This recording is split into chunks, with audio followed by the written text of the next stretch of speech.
Já ouviram isso? Tenho certeza que você já ouviu alguém conduzindo a música desse jeito e achou super esquisito. Ou até mesmo você pode estar conduzindo desse jeito, nunca percebeu, ou só escuta a sua gravação e fala assim, poxa, meu som tá meio duro, tá meio esquisito e tal. E nesse vídeo aqui eu vou te ajudar a melhorar a dinâmica do teu chimbal, que é quem manda no groove por completo. E mais do que mandar no seu groove, você saber dominar o seu chimbal que tá velho e podre, vai servir muito mais do que você comprar um prato novo e achar que o problema tá no equipamento. O problema tá nessa peça aqui, ó, que sua mão. E a ideia desse vídeo aqui surge quando eu tava assistindo o episódio do Blatera com o Carlos Bala, e ele falou a respeito de uma gig que ele foi fazer na época que ele tocava com o Roberto Carlos, que ele precisava fazer uma música lenta, né? E ele começou a fazer isso aqui, ó.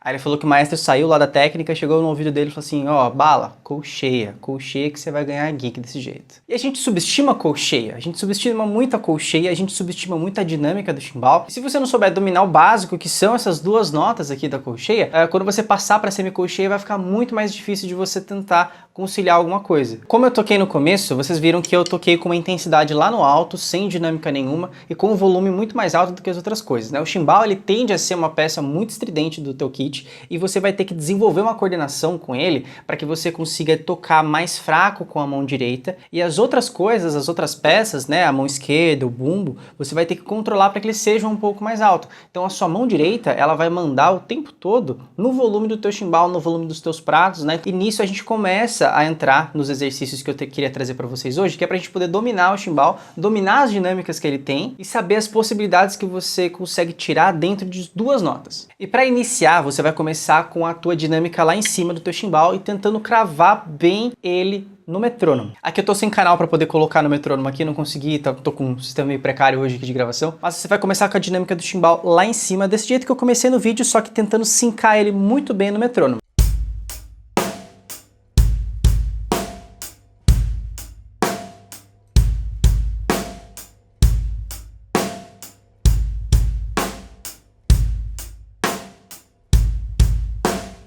Então aqui nesse primeiro exercício você vai prestar bastante atenção no seu pulso, para ver se o teu pulso está trabalhando bem, seus dedos estão trabalhando legal e se você está fazendo o movimento certo de chicote aqui, lá da técnica do Muller. Se você tiver dificuldade com isso, a gente tem um vídeo aqui no canal, passa lá, aprende, depois você volta aqui, mas termina esse vídeo primeiro. Depois das acentuações aqui fortes no chimbal, onde você vai prestar atenção no teu pulso, você vai tocar a mesma coisa, só que baixinho, fazendo só taps aqui, aí sim com a ponta da baqueta. O acento você vai fazer com o pescoço dela e depois o tapzinho aqui em cima você vai fazer com a pontinha.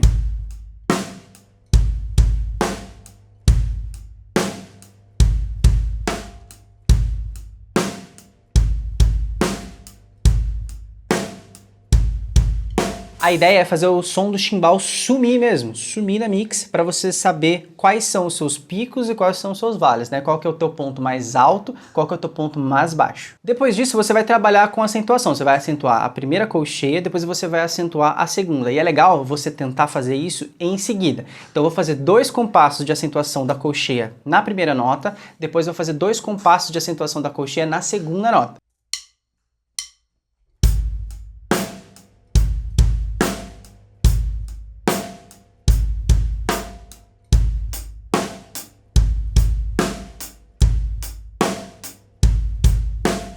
E o que é legal você reparar nesse exercício que eu acabei de passar para vocês? É a transição do primeiro para o segundo, porque ele acaba com uma nota fraca e começa com uma nota forte. Então essa transição do primeiro para o segundo vai te fazer pensar e vai travar muito. Então você olhando aqui parece fácil, pá, eu consigo fazer. Mas quando você vai fazer com o metrônomo, prestando atenção na tua técnica e tudo mais, você vai dar uma travadinha. É natural, aí você precisa passar dessa fase e entender que existe todo um processo, não é só assistir o vídeo, você vai sair tocando. Passado essa fase das acentuações aqui, tanto na cabeça quanto no contra, né, você vai passar para uma próxima fase que é misturar essas acentuações. Aí você pode fazer no teu caderninho aí coisas aleatórias, né, acentuações aleatórias. Aqui eu vou acentuar no 2, no 3 e no E do 4. O primeiro tempo eu não vou fazer nenhuma acentuação, vai ficar desse jeito aqui, ó.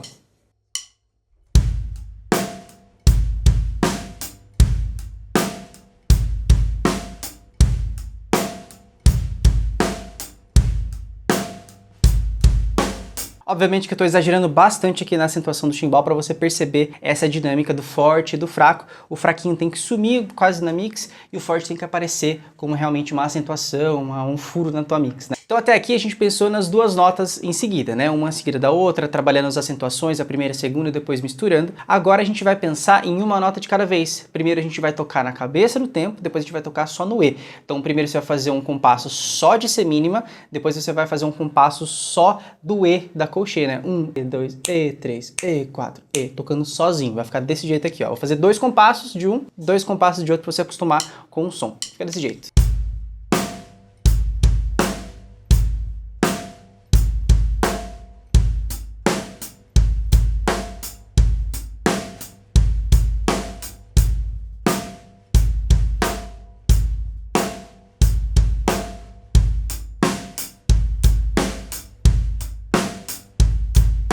Mais uma vez aqui vai acontecer a mesma coisa que aconteceu naquele outro, que a gente também fez a mescla das acentuações, né? Primeiro você vai ter essa dificuldade de fazer só um e só outro, por conta da coordenação, dependendo do teu nível de coordenação, né? E depois de você conseguir transitar de um pro outro, vai dar esse choque. E vocês percebem que parece que a música ela fica um pouco mais dançante, assim, quando você coloca o chimbal no contratempo. E é por isso que ele manda tanto no som. Quando você coloca as acentuações no contratempo, parece que a música ela fica mais pra frente e tudo mais. Por isso que a disco music, essas músicas mais eletrônicas, elas têm bastante chimbal no contratempo, para poder dar esse balanço, essa sensação de pulsação maior, assim, né, de um pouco mais de euforia. Ó, pra você ver como que o chimbal é importante, né, ele vai dar completamente, vai mudar completamente a sensação que você vai gerar no espectador, né, em quem tá ouvindo a tua música, quem tá ouvindo o teu som. Então, se você estiver tocando alguma coisa, se você estiver compondo alguma coisa para tua banda, ou trabalhando algum arranjo que você vai tocar, pense nisso nas acentuações do chimbal. Aonde eu colocar isso, eu vou deixar mais dançante, menos dançante, vou dar a impressão de que tá mais rápido, né, mas vai estar mais intenso, ou vou dar a impressão de que tá mais devagar, porque eu tô tocando só na cabeça. Então essas acentuações, elas vão trabalhar um pouco dessa percepção do público em relação ao chimbal, em relação à música como um todo, porque é o chimbal quem vai mandar nesse sentimento. E daí depois de você dominar já as situações da colcheia, né, pensando nas duas notinhas e depois pensando em uma nota só, você pode misturar uma e outra, né, usando semínima e colcheia. Aqui no caso eu vou colocar a colcheia no tempo 3 só, vou colocar duas notas no tempo 3, 3 e os outros eu vou fazer só na cabeça do tempo.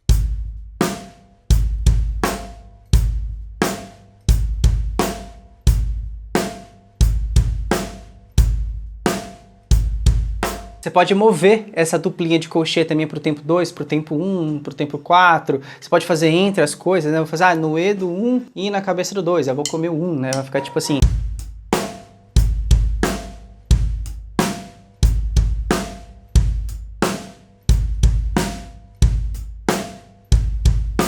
Então você vê que a gente tem várias possibilidades aqui, você pode mover essas questões e tal. E eu lembrei aqui agora de uma música, que eu não lembro exatamente o nome dela, mas que o baterista ele coloca 3 chimbais seguidas só e tudo colcheia. E dá completamente, muda completamente o jeito que toca, o jeito que você sente, né, a música. Então dá pra você fazer mais ou menos assim, ó.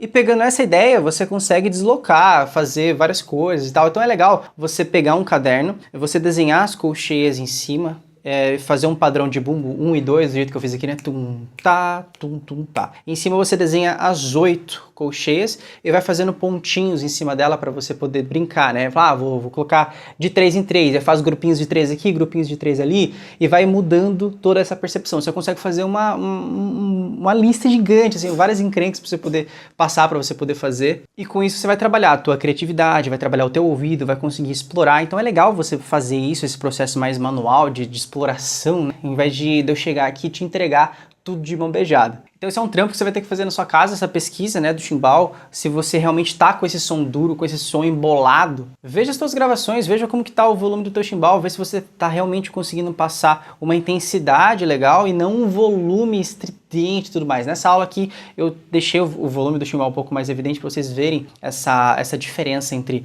a dinâmica baixa e a dinâmica alta, né? Mas no dia a dia essa coisa ela vira muito mais sutil aqui também, como demonstrei em alguns exercícios para vocês, mas veja como você tá tocando tocando. Se você tiver alguma dificuldade, se você sente que esse som ele tá embolado, meu Instagram ele tá aqui embaixo. Eu posso te ajudar nessa questão também, em muitas outras coisas, porque não envolve somente o chimbal, envolve coordenação, envolve dinâmica, então muitas outras coisas, né? Tem vários vídeos aqui no canal a respeito disso. Dá uma passada lá e eu te vejo na próxima.